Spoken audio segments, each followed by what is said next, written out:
युवाओं ने, छात्रों ने आज बीजेपी को झुकने पर मजबूर कर दिया है। 17 और 18 फरवरी को पुलिस भर्ती परीक्षा के पेपर लीक होने के बाद लाखों युवा जो हैं वो सड़कों पे थे और कल आपने देखा कि लखनऊ और प्रयागराज में बीजेपी के खिलाफ युवाओं ने मोर्चा खोल दिया था, जिस पर आज सरकार को, मोदी सरकार को या कहें तो उत्तर प्रदेश सरकार को झुकना पड़ा।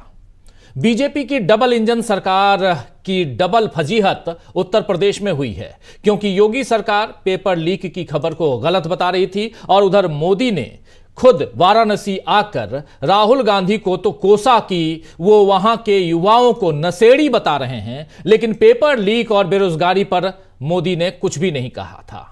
मगर आज जिस तरह यह फैसला लिया गया है, अब पुलिस भर्ती परीक्षा 6 महीने बाद फिर से होगी और अभी वाली परीक्षा रद्द होगी। यह फैसला लिया गया, वो युवाओं की बड़ी जीत इसे मानी जा सकती है, ये कह सकते हैं।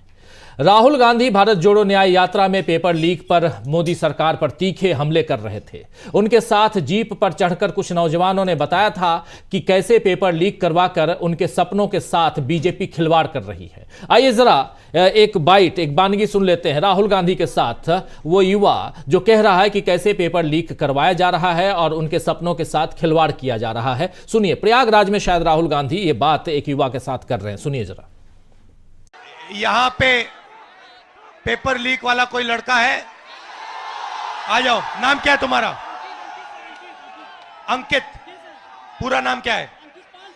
आ जाओ ऊपर।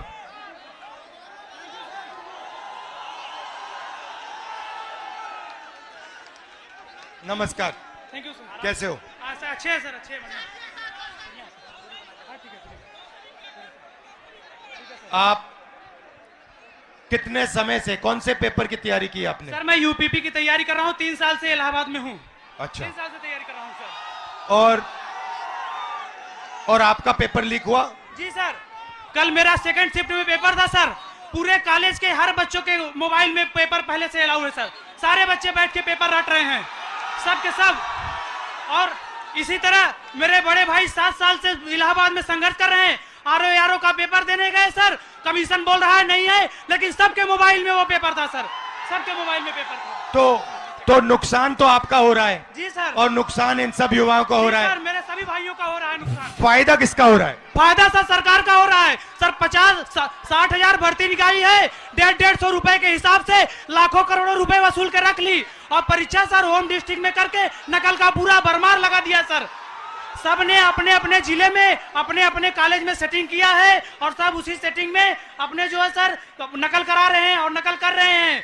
और आपने पढ़ाई में कितना समय दिया और कितना पैसा लगाया? सर मेरा अब तक पढ़ाई में मेरे माता पिता से लाखों रुपए खर्चे हो गए सर। मैं इलाहाबाद में आकर 20,000 रुपए की 2 बार कोचिंग कर चुका हूँ सर। कई बार सर मेरिट 130 क्वेश्चन में 110 करके आने पर भी नकल के भरोसे मेरिट इतनी हाई चली जाती। तो एक युवा से यहां उसकी पढ़ाई का खर्च, उसका हिसाब किताब और उसके साथ साथ उस युवा के सामने क्या परेशानी है, ये सब कुछ सुनते हुए राहुल गांधी, ये वीडियो आप पहले देख चुके हैं। और आज जब युवाओं के सामने सरकार झुक गई है, तब राहुल गांधी ने जो ट्वीट किया है वो आपके सामने जरूर रखना चाहता हूं। और उस ट्वीट को जरा ले आइए। राहुल गांधी जो ट्वीट कर रहे हैं, लिख रहे हैं कि छात्र शक्ति और युवा एकता की बड़ी जीत, उत्तर प्रदेश पुलिस परीक्षा आखिरकार निरस्त की गई। ये जो लिख रहे हैं, उत्तर प्रदेश पुलिस परीक्षा आखिरकार निरस्त की गई। संदेश साफ है, सरकार कितना भी सच को दबाने की कोशिश करे, एकजुट होकर लड़ने से ही अपना हक जीता जा सकता है। जो जुड़ेंगे वो जीतेंगे, जो बटेंगे वो कुचल दिए जाएंगे। बहुत बड़ा यहां पैगाम राहुल गांधी का कि जो जुड़ेंगे वो जीतेंगे, जो बटेंगे वो कुचल दिए जाएंगे। वहीं अखिलेश यादव ने भी इस मामले पर आज बीजेपी पर हमला बोला है। देखिए, अखिलेश यादव के इस ट्वीट को जरा आपके सामने लाना चाहता हूं। अखिलेश यादव कह रहे हैं, उत्तर प्रदेश पुलिस आरक्षी परीक्षा का निरस्त होना युवाओं की जीत है और भाजपा सरकार के प्रपंचों की हार। पहले तो भाजपाई कह रहे थे पेपर लीक ही नहीं हुए, तो अब कैसे मान लिया? इसका मतलब अधिकारी और अपराधी मिले हुए थे और सरकार भी पीछे से अपना हाथ उनके सिर पर रखे हुए थी। लेकिन तमाम तमाम सबूतों के आगे चुनाव में ऐतिहासिक हार से बचने के लिए सरकार झुकने पर मजबूर हुई है। ये जो बात है बहुत इंपॉर्टेंट है। यहां ये बात अखिलेश यादव इसलिए कह रहे हैं क्योंकि सरकार को यह लग गया कि युवाओं के सामने अगर हम नहीं झुके तो युवा जो हैं वो चुनाव में हार के रूप में हमें जो परिणाम देंगे वो वहां तो झुकना पड़ेगा ही। तो अखिलेश यादव साफ कह रहे हैं दोस्तों कि हार से बचने के लिए सरकार झुकी है। हालांकि इसके बाद भी बीजेपी हार से बचेगी या नहीं, यह एक बड़ा सवाल है। बात मैं कर रहा हूं लोकसभा चुनाव इसी साल 2024 का, क्योंकि बीजेपी को हराने की पूरी तैयारी इंडिया गठबंधन ने कर ली है। समाजवादी पार्टी के साथ सीटों का बंटवारा उत्तर प्रदेश में हो गया और आज दिल्ली, हरियाणा, चंडीगढ़, गुजरात और गोवा, इन 5 राज्यों में, इसमें से आप दिल्ली, चंडीगढ़ और चंडीगढ़ ये जो 2 हैं ये केंद्र शासित प्रदेश, इन सबको देख लीजिए। और इन 5 राज्यों में आम आदमी पार्टी के साथ कांग्रेस ने सीट शेयरिंग यानी कि सीटों के बंटवारे जो है वो पक्की कर ली है। सुन लेते हैं, आइए जरा दिल्ली प्रदेश कांग्रेस के अध्यक्ष का यह बयान बहुत इंपॉर्टेंट है। अरविंदर सिंह लवली जो बयान दे रहे हैं सीट बंटवारे को, उसको जरा ले आइए, क्या कुछ कह रहे हैं इसको सुन लेते हैं, सुनिए।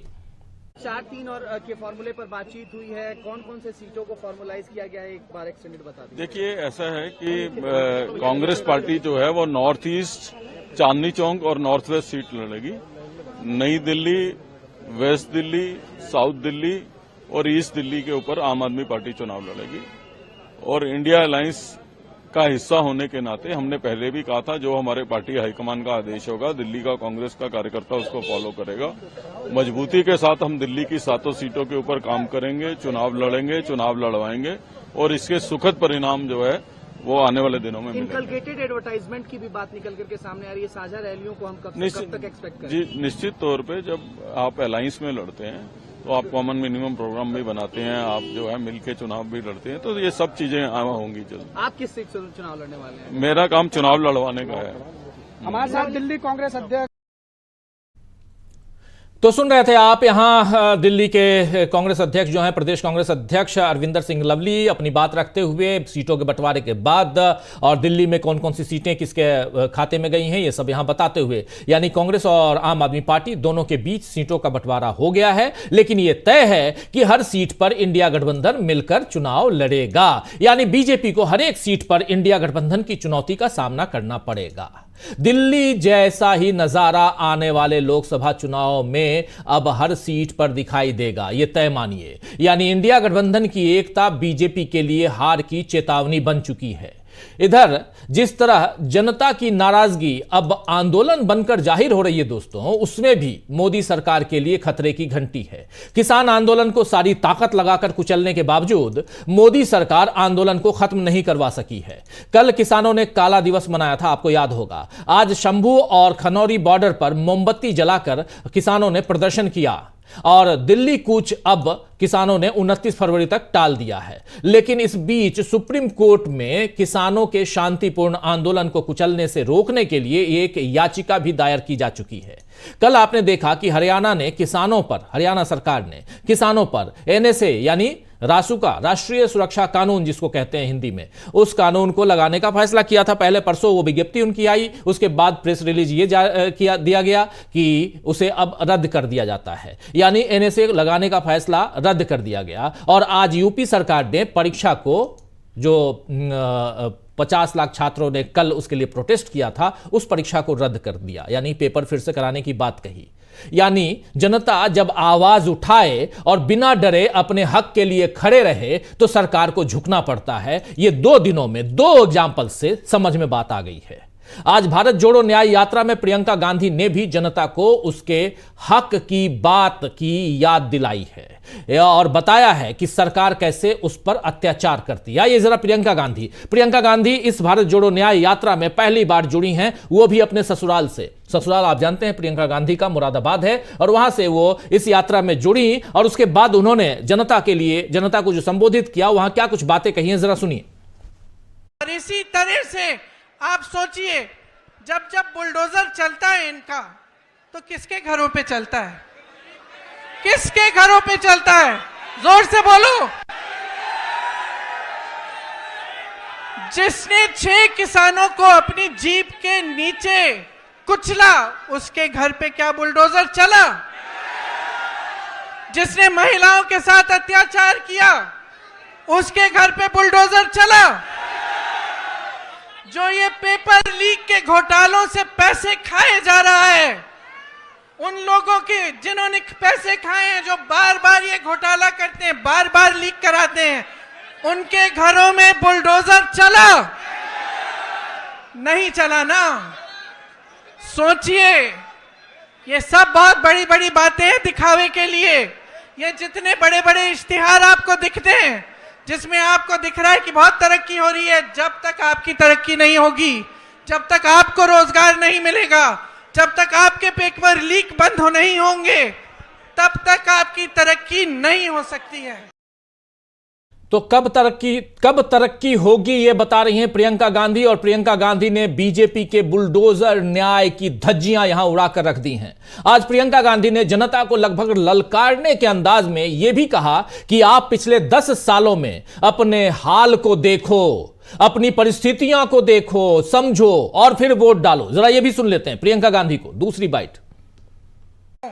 अपने अनुभव को देखो, अपने अनुभव को देखो कि भाई 5 सालों में, 10 सालों में मिला क्या है? नौकरी मिली, दुकान जाते हो तो सब्जी खरीद पाते हो। आपको मालूम है गन्ने का जो दाम है, जो आपको मिलना चाहिए सरकार से, वो हर साल, पिछले 7 सालों में हर साल सिर्फ मात्र 7 रुपए गन्ने का दाम बढ़ा है कि नहीं?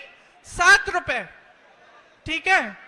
तो मान लो 5 सालों में 35 रुपए बढ़ा होगा।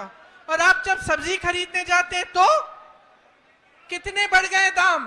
आलू मिलता है, प्याज मिलती है, टमाटर मिलता है। आप जाते हो 3 चीजों को लेने के लिए, घर आते हो 1 लेके। तो भाई देखो, जब तक आपको खुद समझ में नहीं आएगा, जब तक आप अपने अनुभव पर नहीं उतरोगे, तब तक कुछ नहीं बदलने वाला। हम चीखते चिल्लाते जाएंगे, कुछ नहीं बदलेगा।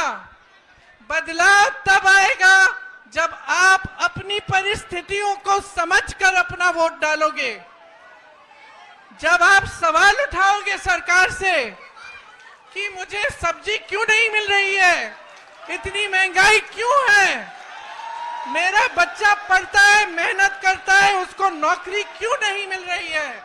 जब तक ये सवाल आप नहीं उठाएंगे, जब तक इन परिस्थितियों को देखते हुए आप अपना वोट नहीं डालेंगे, तब तक आप इसी खाई में डूबे रहोगे।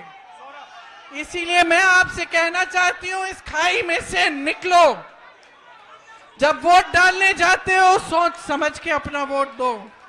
कांग्रेस पार्टी के पास योजनाएं हैं, करके दिखाया है, और आप सब अपने ही अनुभव से ये चीज समझते हैं। तो आज आपके बीच आकर मैं सिर्फ इतना कहूंगी कि जो भी वोट आप डालने जा रहे हो, बड़ी बड़ी बातों पे मत डालो, जो ऊपरी दिखावा है उस पे मत डालो। जो तुम्हारी जिंदगी में गुजर रहा है, जो तुम्हारा जीवन है, तुम्हारा अनुभव है, तुम्हारी परिस्थिति है, उसको सोच, उसको समझ के कि ये क्यों हो रहा है आपके साथ, तब वोट डालो। तो सुना आपने, कह रही हैं यहां प्रियंका गांधी, आप अपने अनुभव से सीखिए कि पिछले 10 साल में आपको क्या मिला। अपनी परिस्थितियों को देखें और सोचें कि आखिर मोदी सरकार से आपको क्या मिल रहा है। वोट डालने जाइए आप तो क्या कुछ देखकर सोच समझ के आप वोट डालिए। बदलाव तभी आएगा जब आप अपनी परिस्थितियों को देखकर अपना वोट देंगे। प्रियंका गांधी ये कह रही थी। प्रियंका गांधी ने कहा है कि हम चीखते चिल्लाते रहेंगे, लेकिन उससे बदलाव नहीं आएगा। बदलाव लाने का जिम्मा जनता का ही है। और इस बात से ही पता चलता है कि इंडिया गठबंधन और कांग्रेस कैसे लोकतंत्र को जिंदा रखने के लिए जनता को जगा रहे हैं दोस्तों। लेकिन उससे पहले जब पेपर लीक का मामला सामने आया तो राहुल गांधी ने उनके एक ट्वीट को आपने देखा, उन्होंने एक बाइट भी, अपनी बात भी रखी इसी मसले पे। युवाओं की तरफ प्रधानमंत्री नरेंद्र मोदी मुखातिब होते हुए नजर आते हैं। कल ही प्रधानमंत्री नरेंद्र मोदी ने युवाओं को अपने पक्ष में लेने के लिए राहुल गांधी को क्या क्या नहीं कह दिया था। आपने सुना था जब वो भागे भागे पहुंचे थे वाराणसी। लेकिन आज युवाओं के सामने डबल इंजन की सरकार की जो डबल फजीहत हुई है और उस फजीहत के बाद राहुल गांधी ने जो अपनी बात रखी है, जरा उसको भी सुन लीजिए। पेपर लीक हुआ और एग्जाम कैंसिल कर दिया, सुना आपने? देखिए, सीधी सी बात है, ये पेपर लीक इसलिए होता है क्योंकि ये लोग के युवाओं को रोजगार नहीं दिलवाना चाहते ना तो सुना आपने। आइए दोस्तों, अब न्यूज पॉइंट की शुरुआत करते हैं आज और चर्चा को आगे बढ़ाते हैं। और सबसे बड़ा सवाल इसमें चर्चा यही करेंगे कि क्या जनता जाग चुकी है? क्या बीजेपी को अपना सिंहासन खाली करना पड़ेगा? क्योंकि जनता अब आ रही है। क्योंकि जनता, ये बात यहां इसलिए रख रहा हूं और पेपर लीक की बात यहां इसलिए दोबारा लेके आया क्योंकि कल आपने देख लिया 50 लाख से ज्यादा छात्र युवा सड़क पे आए, आज सरकार हिल गई और रद्द करना पड़ा। किसान जो हैं वो सड़क पे हैं और ऐसे बेरोजगार युवाओं के अलावा महंगाई से त्रस्त लोग भी सड़क पे हैं। जब जनता आती है तो आप जानते हैं कि क्या होता है। और यही काम यहां प्रियंका गांधी और राहुल गांधी आज सड़क पे करते हुए दिखाई दिए। इनके साथ जो ये यात्रा है और वो भी खासकर उत्तर प्रदेश में, इस यात्रा ने हिलाकर रख दिया उत्तर प्रदेश को।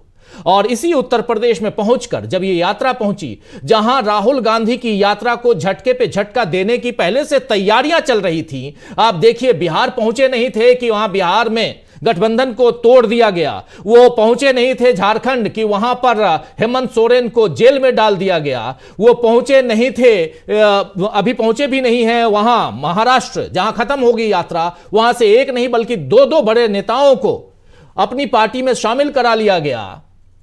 लेकिन सबसे बड़े राज्य में राहुल गांधी ने जो खेला किया है, शायद उससे उबर नहीं पाएगी बीजेपी। और बहुत परेशान है प्रधानमंत्री नरेंद्र मोदी, इसीलिए भागे भागे उनको वाराणसी पहुंचना पड़ा और भागे भागे अमेठी पहुंच गई, एक नहीं बल्कि 4 दिनों की यात्रा पर।